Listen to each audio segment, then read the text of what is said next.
That's why I ain't got no friends, because it's COINTELPRO. Somebody in here a Fed. Cameras and audio rolling? Somebody in here is a Fed. Straight up. Me? All right. You wrote a Black Messiah. Damn. She the Judas.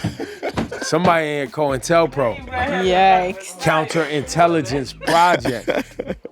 Yo, Rap Life Review, we are back, ladies and gentlemen. I am Ebro for Nadeska and Low, and we come together every week to talk about what's happening in hip-hop. This week on the program, we got to get into some of the new music that's dropped. Swizz Beatz is out here talking about Verzuz coming back. We'll see, if he's full of shit or it's actually going to happen. And then also, we talking to Eddie coming on because you guys haven't even watched the Tupac doc yet, have you? Oh, yeah, we have. But All 3 Y'all did episodes. your homework? All 3 episodes. We just, but Eddie has... Well, I booked Eddie just in case. We got to get into the Lola Brooke single. Did you guys check it out by any chance? I like her movement. Shit's fire. You like it? Fire. Just a single, so we bigging her up. G Herbo dropped a mixtape. You into G Herbo, either of y'all? Not necessarily, but I listened to it. It's cool. It's a vibe. It's cool. G Herbo, I like, man. Shout to you, bro. Great tape, and I think it's leading to an album. Also, speaking of leading to an album, Jack Harlow, who is on the cover of the Rap Life playlist, he dropped a project, Jackman. Let's start right there. It's got a lot of people talking because on track 2 on the project, They Don't Love It, I think is what it's called. He specifically says he's the second best white rapper in the game. I forget the matter of fact. Let's read the lyrics. Let me bring them He out. said, I'm the hardest. White That's boy. what he said. The Hardest hardest white boy since Eminem or something. Since like the that. one who rapped about vomit and sweaters. Do you agree with his sentiment? No, I don't. Who do you got ahead of him? Action Bronson, Okay. Mac Miller, Millie's. Yeah, those 3. You feel like he's in the conversation, at least? Jack is a great artist. Mm-hmm. Jack has, progressively gotten better over the years. Like, he's put out a lot of projects. His skill set is getting better. I don't believe he's the second hardest or best white rapper. And you're just talking about skill, like... Yeah, just skill. Pure, I mean, but he's good, but I don't think he's, up there in that conversation yet. He has the potential to do so. And It's just not time. That's where I was going to go mostly. And even as a rapper, you're supposed to say that. Yeah, So, I think it's a premature to make it affirmative. Yeah. But I love the assertion, and I like that he's leaning into the game. I also like that he's addressing on that specific song that there's a lot of people in the game, they don't really love hip-hop.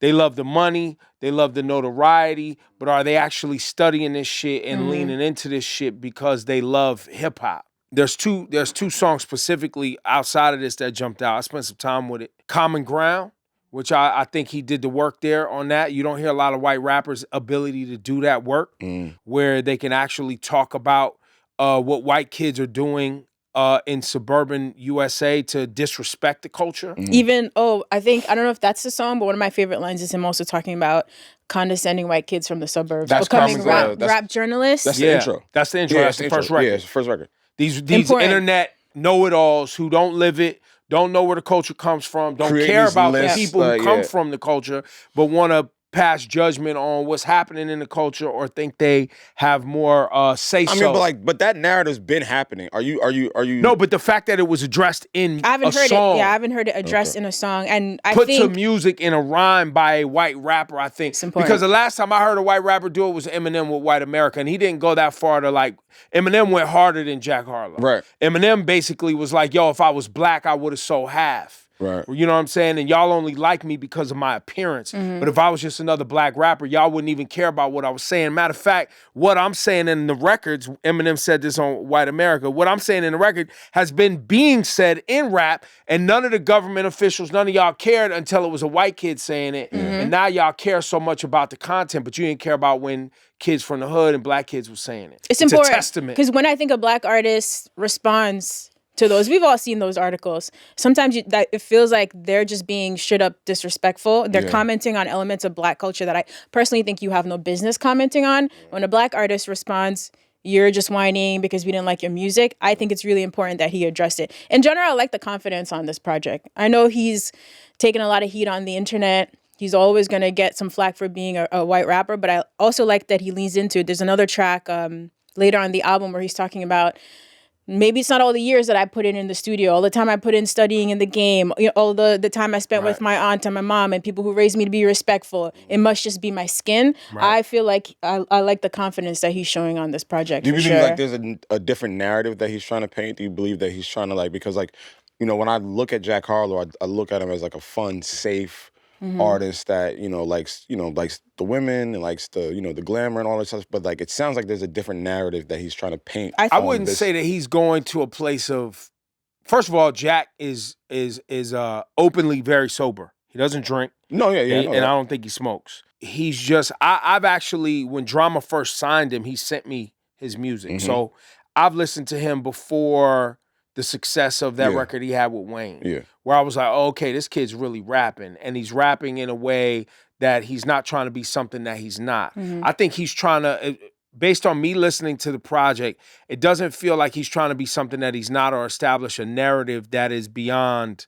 who he is, the scope of who he is. Yeah. I think what he's just trying to do is reinforce that I'm comfortable in my skin, I understand what I mean to the game, and I'm not afraid to actually be myself.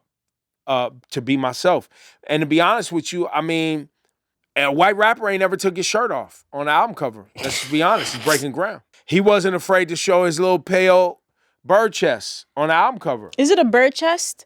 I mean, He looks like we're not here to Okay, let me go anyway, make sure I don't Mac feel- Miller ain't took his shirt off. Let me make sure Mac Miller didn't take his shirt off. No, he was like a tank top kind of guy. I don't think he was like a shirtless kind of guy. Mac Miller never took his shirt off, did he? I guess for people who maybe think Yo, that... Jack, you breaking ground, my G. Bro, this is not the Fashion Life review. Anyway, I think Jack Harlow is just reminding people and the people who didn't know who he really is.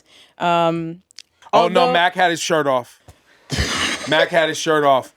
On watching movies with the sound off, sitting at the table, he had his shirt off. So, sorry, Jack, gotta pull that one back. You didn't do shit. It's a cool project, I've been sitting with it all weekend, listening to it live, but it's a cool project. I wasn't that big of a fan of the production. Okay. Production kind of made it a little bit harder to digest, but once I cut through all that, so yeah, this man can rap. Now, Swizz Beatz is out here talking. The Verzuz thing is starting to get, I'm hearing rumblings again. I saw Usher talking about a Chris Brown moment, and I saw that moving around. And now Swizz Beatz is talking about a potential Lil' Kim, Nicki Minaj. What are your thoughts? What have you heard about Verzuz season 3? Yeah. I've heard I heard what everybody else heard. I don't see a Lil' Kim, Nicki Minaj happening. For what reasons? I don't know if, does she not want to go up against? I don't know if it's friendly enough to actually be a Verzuz. So it's more of a from cat either fight. party, right? Like, meaning when you think of Verzuz, usually the two individuals come to some sort of term behind the scenes for it to happen. They don't just appear on the stage and they've never had a conversation before. Right? Like there's some sort of, I don't know if those two ladies are cordial with one another for it to for Swizz to even hint at that and coming out of his he's mouth, probably working on trying to get to there must be conversations happening. Wait, just to be clear, did he actually hint at it? He hinted that something big was coming, right? Kim said on a carpet somewhere that she'd be down to do it, but did he actually hint? During an interview, Swizz Beatz was asked about the potential to have the two former rivals meet up in a Verzuz, which he stated, "I can't say it here.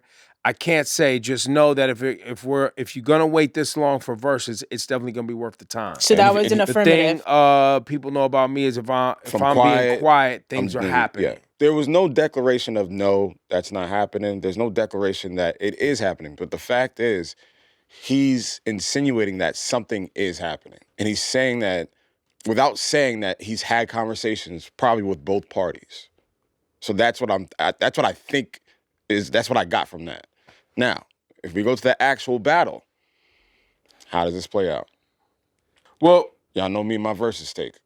So I'll try to scale back this week. I would just be so stunned if this actually happens. Like, I the can't tough get to thing the point about of it is, matching it for up. me, Lil' Kim and Nicki, the eras, the music they're playing are completely different. Like, they exist in a completely different space in my mind. Right. So to even put it into the same space and try to evaluate it like that makes it hard. The other part is, I'm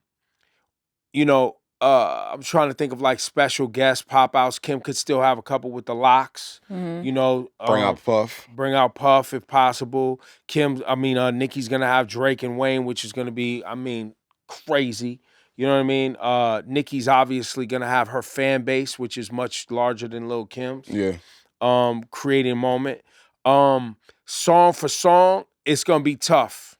It's like you said, it doesn't really make sense. It doesn't make sense, Because but if yeah, you like go the song records, for song, the records it's gonna that be tough. the records that are big from Nicki, The production is so it's different It's than so everything. massively different. Yeah. Right. So it's like you look at Nicki's biggest records. It's like dance pop. Yeah, in this day and age, Hip-hop She ain't it's gonna like, use them records. dance pop joints. But then which ones is But she then, gonna like, but use? then she Those ain't are the using biggest Super Bass hits. and Spaceship. You think Get she's the just fuck using outta here like with what that. Ain't mixtape going, cuts ain't then? going. Don't do that.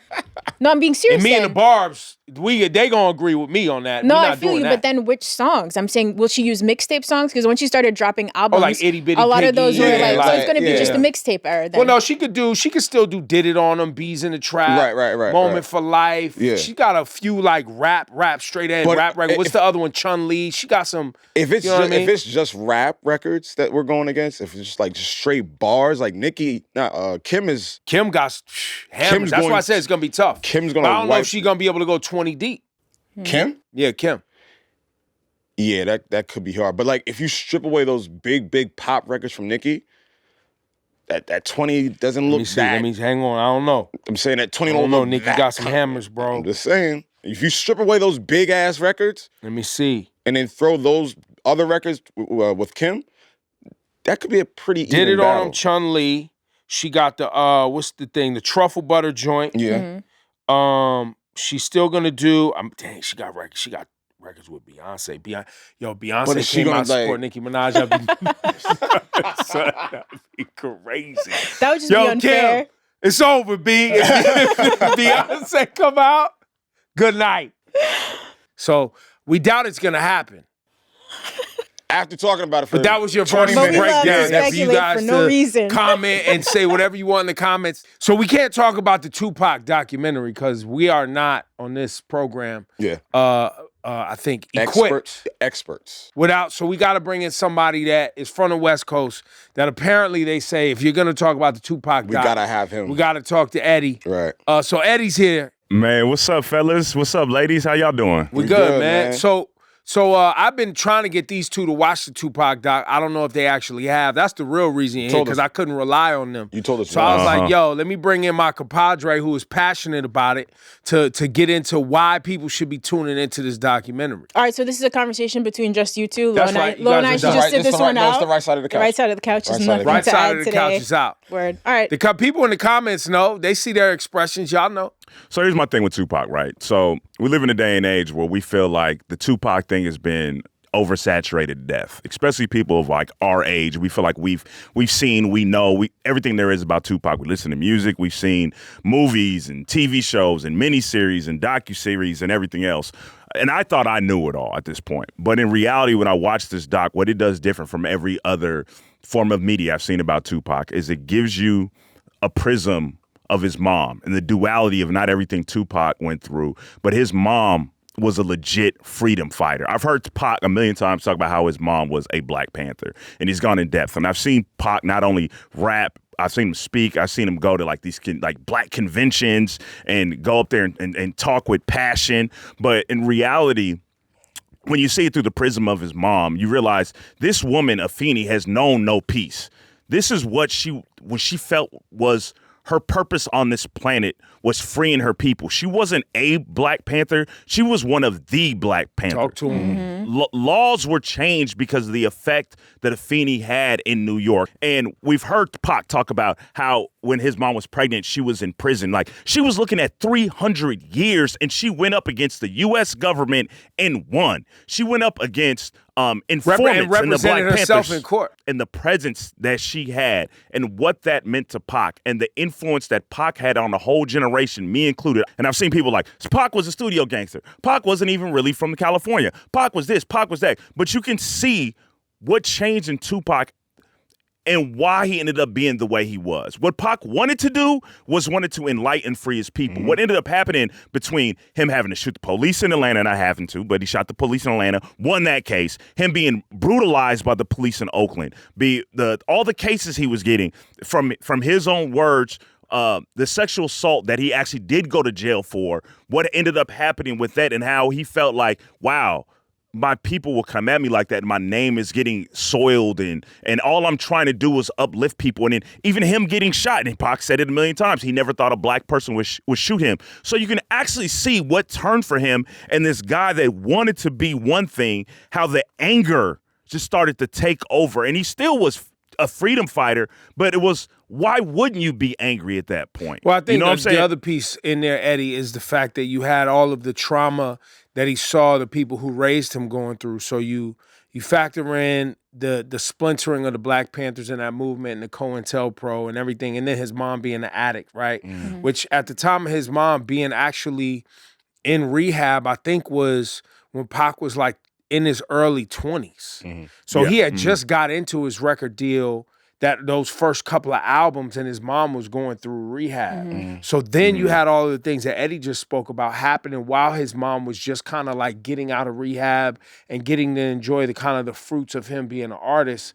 And then his life is taken, right? So it was a series of, for his mom, a series of traumatic and just heartbreaking events.